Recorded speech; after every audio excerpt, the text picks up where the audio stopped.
Thank you for your concern about minorities. We need to be concerned about minorities everywhere, regardless of where they live. That is, to me, the definition of a society that functions, one where everyone can be protected, whoever you are, whether you're in India, whether you're in Pakistan, whether you're in any country whatsoever. And so, as a Hindu American in the United States, I want to make sure that even here, everyone is protected. And now, unfortunately, not enough protections are offered. So with that, I want to say thank you. Thank you for lifting up everybody. I see a diverse crowd here, and so thank you for also being here on Capitol Hill, and God bless all of you. Thank you. Members of the audience, distinguished guests, and advocates for human rights. I have some statistics with me of the number of girls. About 3 girls every single day are abducted, converted into Islam in Pakistan. 1,000 girls a year.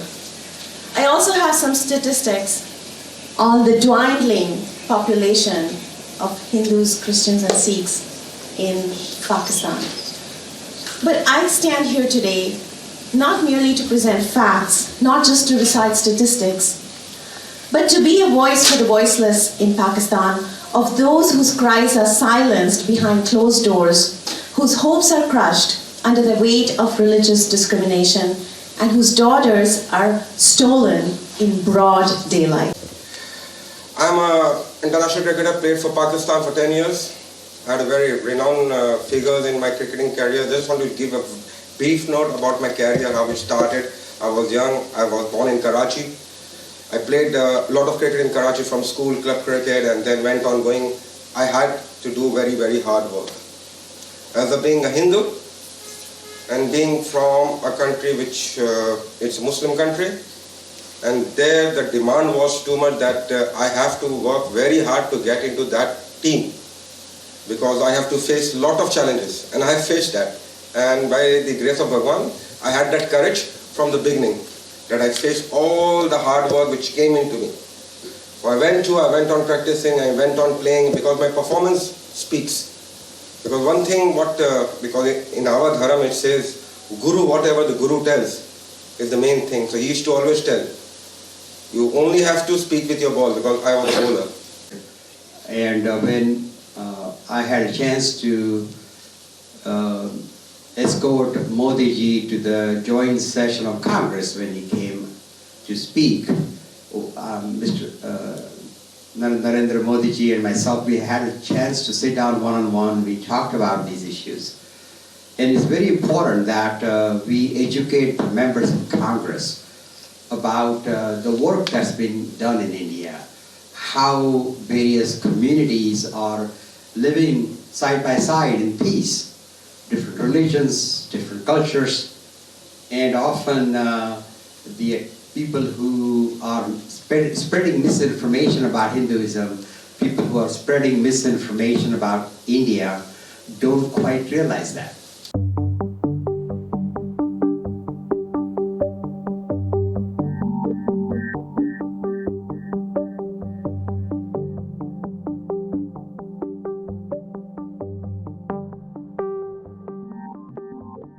I am at the HinduAction event where we are talking about the atrocities on the Hindu girls and other minority girls in Pakistan.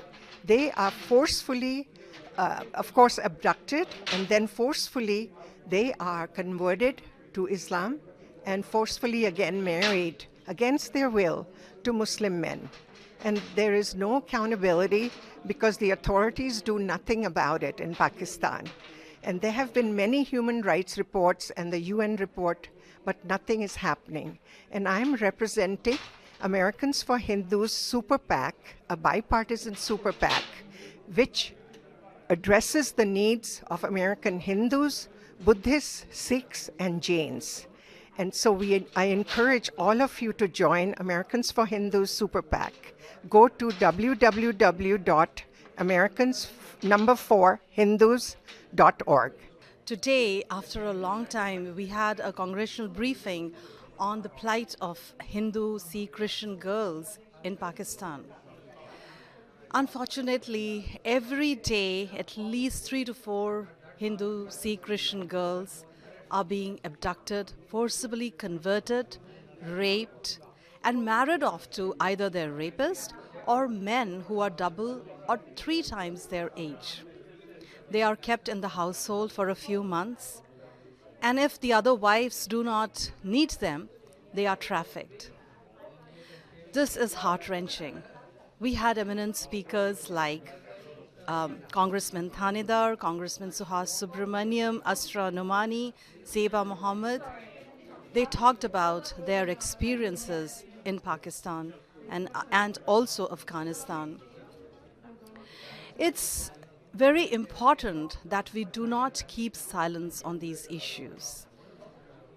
The dominant theme was dehumanization, destruction of career, pressure to convert, atrocities on children. How long are we going to take that? The population has decreased from 26 or 27% to approximately 1%. So again, I will reiterate that silence is no longer an answer. We have to make these people accountable for their deeds. Today we hosted a congressional briefing on March 12th on Capitol Hill to discuss the plight of religious minorities in Pakistan.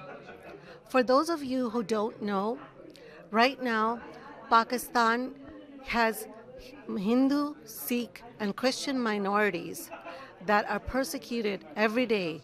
3 girls from these communities are taken from their families, trafficked, forcefully converted, and stolen from their families for good. That means over 1,000 girls a year are affected in this manner. Religious persecution in Pakistan is across the board. It not only affects Hindus, Sikhs, and Christians, it also affects Hazaras and Uyghur minorities that had hoped to gain some sort of protection in the Islamic State of Pakistan. With our congressional briefing, we have provided facts and data and highlighted how little these persecutions are covered in mainstream media. That is why, for anyone who is watching, it is important to raise your voice. We were honored to have the presence of 3 congresspersons, a Representative Suhas Subramaniam, Representative Raja Krishnamurthy, and Representative Shri Thanedar come and speak their words at this congressional briefing expressing solidarity for the minorities in Pakistan and promising to raise this issue with the State Department and the House Foreign Affairs. We hope that we will be able to influence decisions to go to a congressional hearing that will actually elicit action. Thank you. I spoke today about the violence of sectarianism in Pakistan. It took the life of my friend and colleague Daniel Pearl, and today it claims the lives of too many minorities in the state of Pakistan.